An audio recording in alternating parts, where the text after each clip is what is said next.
सैया मिलल या ना बोलवाना कौनो अकेलिया बतावा मोरी ननदो सैया मिलल या ना बोलवाना दलिया में रुलवा चटक कैदा भौजी दलिया में रुलवा चटक कैदा भौजी घर जाऊ पड़े भैया बोली है ना दलिया में रुलवा चटक कैदा भौजी घर जाऊ पड़े भैया बोली है ना सैया मिलल या ना बोलवाना घर जाऊ पड़े भैया बोली है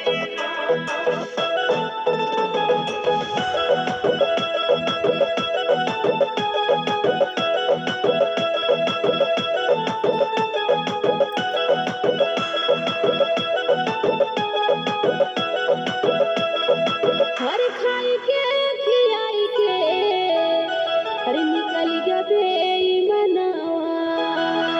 खाई के खियाई के निकल गया बेईमानवा तबौ ना बोलैया ना बोलवाना खाई के खियाई के निकल गया बेईमानवा तबौ ना बोलैया ना बोलवाना सजिया पे कटवा बिछावा मोरी भौजी सजिया पे कटवा बिछावा मोरी भौजी घर जाऊ पड़े भैया बोली है ना सजिया पे कटवा बिछावा मोरी भौजी घर जाऊ पड़े भैया बोली है ना सैया मिलल या ना बोलवाना घर जाऊ पड़े भैया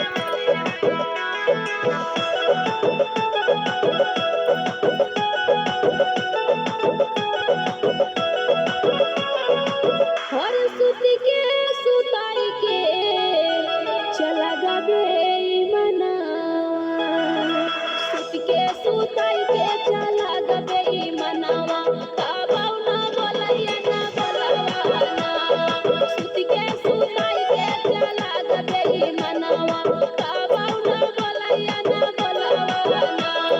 ले तू लुगरिया नहीं हर जा तू भौजी ले तू लुगरिया नहीं हर जा तू भौजी घर जाऊ पड़े भैया बोली है ना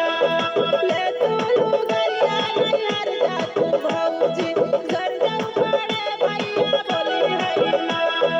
सैया मिलल या ना बोलवाना घर जाऊ पड़े भैया बोली है ना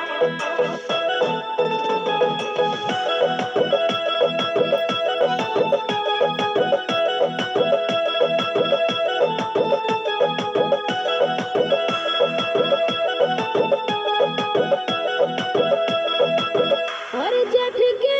दोपहरी कहाँ जालू गोरिया हर जेठ के दोपहरी कहाँ जालू गोरिया घाम लगे देह कभी नहीं है ना जेठ के दोपहरी कहाँ जालू गोरिया घाम लगे देह कभी नहीं है ना कौनो अकेलिया बतावा मोरी ननदो कौनो अकेलिया बतावा मोरी ननदो सैया मिलल या ना बोलवाना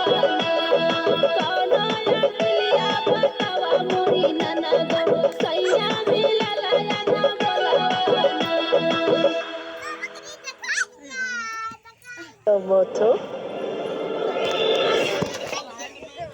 हेलो फ्रेंड, हम लोग का कैसे डांस लगा आप सब जरूर बताना। और